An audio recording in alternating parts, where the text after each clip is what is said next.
welcome back to my YouTube channel. Today we're going to be starting a manual stuff on the Integra. So behind me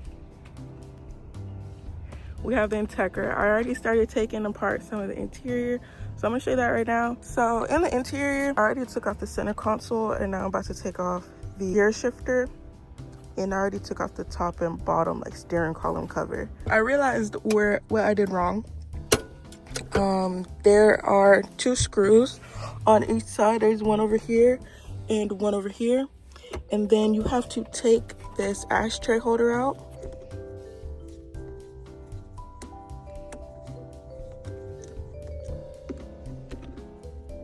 An accident, but it literally just comes straight out.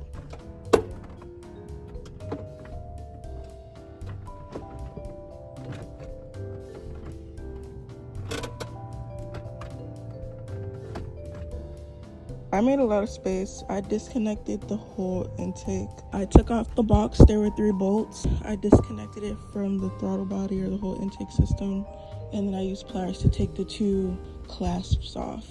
I'm probably gonna start taking the starter off. Also disconnected the negative battery terminal. We took the starter out. We took off most of the connectors and the transmission, taking off the tires so we get to the axles to then take those out.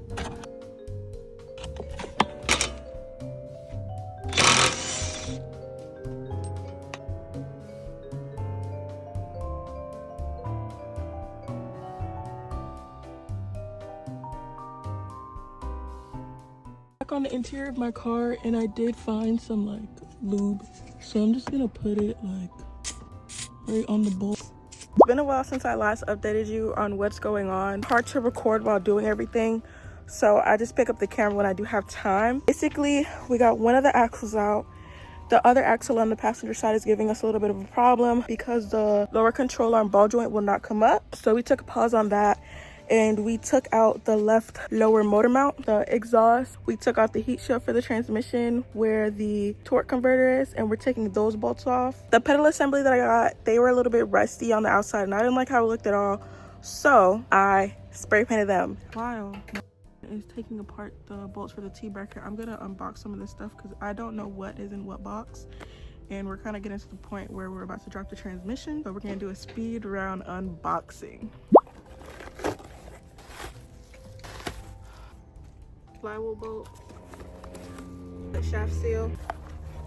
This is my wheel hub. Thing to do with my transmission, I just bought this oil pan and I have yet to put it on my car. Motor mount, shifter linkage bushing, motor mount, starter motor. These are like light bulbs. These are my rack and pinion bellows. Transmission routes.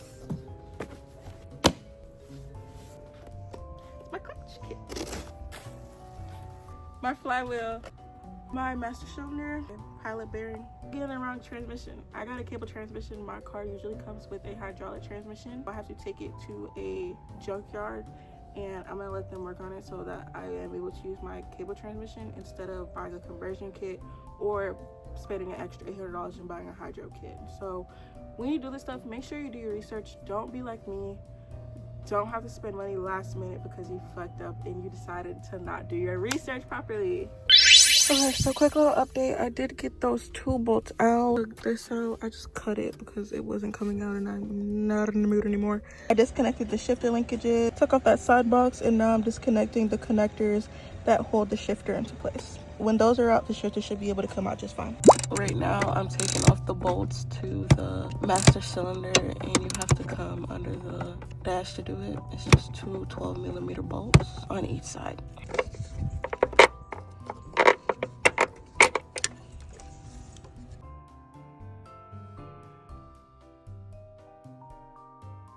So I cut the yellow casing back a little bit to expose more of the wire, and I cut these 2 off from this big ass like junction box. I wire cutters to cut back the casing of the wire, expose more, and then wrap them together because I'm pretty sure these are the ignitions. I don't have a solder with me right now, so I'm just gonna electrical tape them up for right now. I can do the reverse lights at another time because I also do not have wire to do that.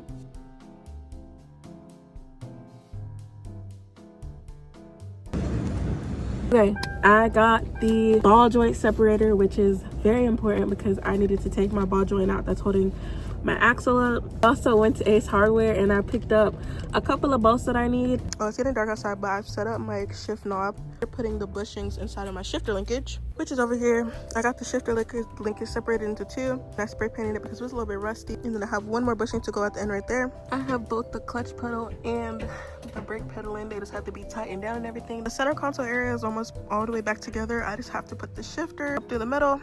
Main thing we're working on right now is just finally dropping the transmission and then putting the flywheel and the clutch on.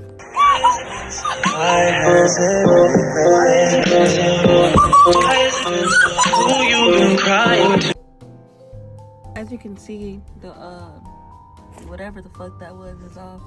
So now I'm about to put on my flywheel. I got this flywheel and then I got ARP flywheel bolts. So yeah, I'm just cleaning out the flywheel.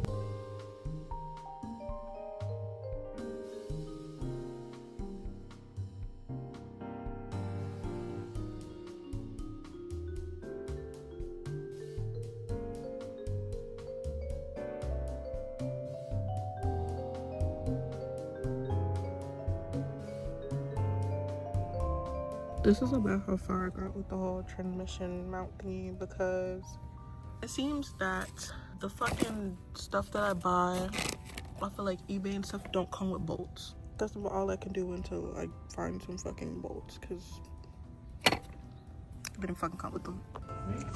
18, 18, 17.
Hey guys, this video was filmed in late December and I'm just here to catch up on a lot of stuff that I didn't film, couldn't film, or just didn't feel like filming. Talk about procrastination. This video was actually supposed to go out last week, but I couldn't post it last week because I got my wisdom teeth taken out. When will you see that video? I don't know because it's over an hour long and I haven't started editing it yet. So This swap started like December 17th, mid-December. I did a lot of research, but unfortunately, I had the transmission since I bought the car. Maybe like a week after, I went to Lakeland and I picked up the transmission for $300. It was a cable transmission. I did research. I know that it's a B16 CRX cable transmission, and I was like, okay, this transmission has it has a lot of torque, and the gears are just like longer or something like that compared to a hydraulic transmission, and it's significantly cheaper. I was like, I know I want to manual swap my car. I wanted to do it on my last Integra, but I never really got a chance because, as most of you guys may know, I ended up crashing it. So that was one of the first things I did when I got the car, was to get the transmission. Got the transmission or whatever. It ended up sitting in the car for like 4 months. It was just in the back of my car because I definitely wasn't lifting it out. So around December, I was finally like, I got all the parts, and I was gonna do an engine rebuild at the time as well. But Mari told me, you know, you don't know how long it's gonna take. Do the transmission swap, see how the car runs, drive for like another week, then do the engine swap. Don't do it all at once because it'll be too much for you. I was with my ex at the time. He had a yard. I was okay, let's do the transmission swap. Little did I know, instead of taking a weekend or a week, it took 6 months. A lot of stuff happened, and majority of the time it was not having parts or not having the correct screws or nuts or whatever to put the stuff in the car. In around February, end of February, we had broken up by now. At the end of February, I had got my car towed to a shop that I trusted. I trusted the shop. Don't remember the specific day in February, but I took my car to the shop. He's a very well-known Honda mechanic, Honda junkyard specialist. He has everything that you could think of, and I've gotten parts from him and everything, so I felt like we built a rapport. The only thing that had to be left on the swap to do was changing out the T-bracket and mounting the transmission. Maybe also bleeding the clutch. Bleeding the clutch because, as you saw in the last clip, when you put your foot on the clutch, it goes straight to the floor. There was no pressure in the clutch. I thought it was my master cylinder. It was not my master cylinder. He had the car for about a month, and on February 21st, he said that the car was ready. And at the time, I did not have the money. He quoted me $700. I said, okay, that's fine. I just don't have the money at the moment. Can you keep the car until I can have the money? He said, fine. I got the $700 in March, I believe. Went to get the car, and when I got there, they said the car was not ready. I'm gonna insert the clip right here. She's here waiting for the car. She not telling her to come back Monday, and I look at it Monday, finish it Monday. I don't know what he did with the car. We don't know. She can hear you. She's back here with me next to the car. Telling me is they gotta figure out why your car ain't starting now, which has nothing to do with me, but you know, we're gonna check it out for you to make sure you drive out of there. Okay. Well, the other mechanic was working on it. To pick it up on Monday now, because you know, obviously they trying to go home too. Okay, yeah, I understand. But I mean, you saw the job that you told me to do is done. Yeah, I mean, the transmission is in. I don't know why it wouldn't turn on. It was working before I did the stuff. Like I said, we'll figure it out, and I'm not gonna charge you for that. We just gotta figure it out real quick, and that's it. You can just drive it home on Monday. Okay, thank you. I'll give them the money that I have for the rest, because I sent you $450. I have the $300. Yeah, but we had another guy, Jonathan, working on it. Yeah. And we never paid a month to it. He was back here working on it. He said the car was done, and we never came back here to be 100%. But he was doing a lot of work here, and we're never getting finished. Now we backed up with customers now, complaining the car's not done, and now we gotta finish it from.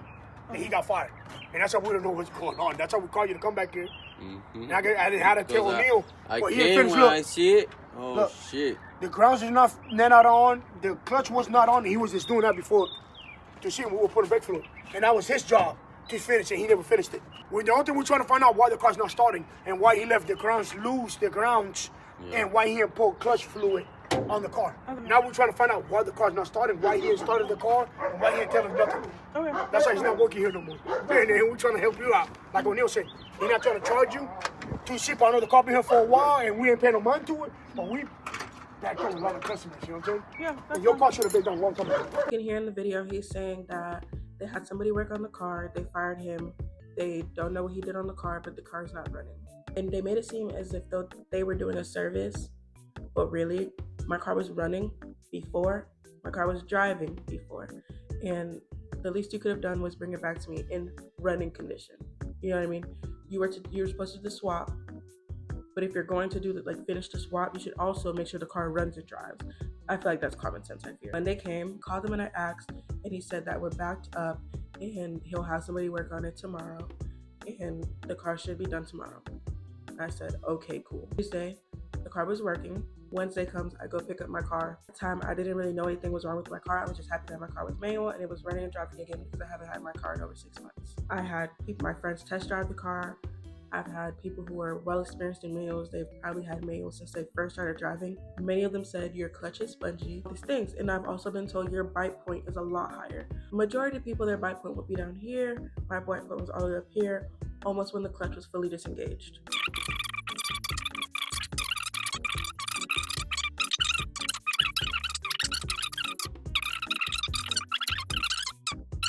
All this to say, my car broke after a month, after 30 days, which I could no longer bring it back to him. My car broke on the side of the highway. So this goes to say that the Teggy is parked outside. I got it towed from, met a lot of really nice people who helped me work on my car.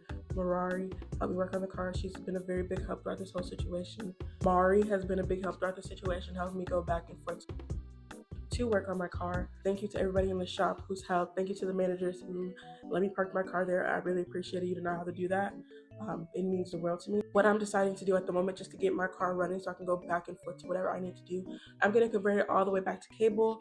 I'm going to run a cable setup, cable clutch pedal, and we're going to hope that that works. I'm going to get rid of all hydraulics, and then later down the line when I do my K-swap, I'm going to make sure I do it to a shop who everybody knows does a good job. This is going to be the end of the talking portion of the video, and this is also going to be my outro. I'm going to add some clips of me driving manual at the end of this video just to see that the car was running at some point. And I have a video on me doing the full cable transformation. Thank you guys so much for watching. Thank you guys so much for all the new subscribers. Thank you guys so much for all the views. I see all the comments. I see all the supportive stuff that you guys leave on my TikTok and my Instagram, and I love you guys so much. Even though I don't know you, I love all my Instagram, all my internet friends, all my car girlfriends. I love you guys so much. I love when you guys interact with my posts. I love interacting with you guys. Everybody who I've met through cars, I love you guys too. Like, I don't know, my heart is just so big. I just have so much love to give. But again, thank you guys so much for watching this video. Thank you for listening to me yap for probably 5 minutes. It is all appreciated, and I'll see you on my next video. Bye.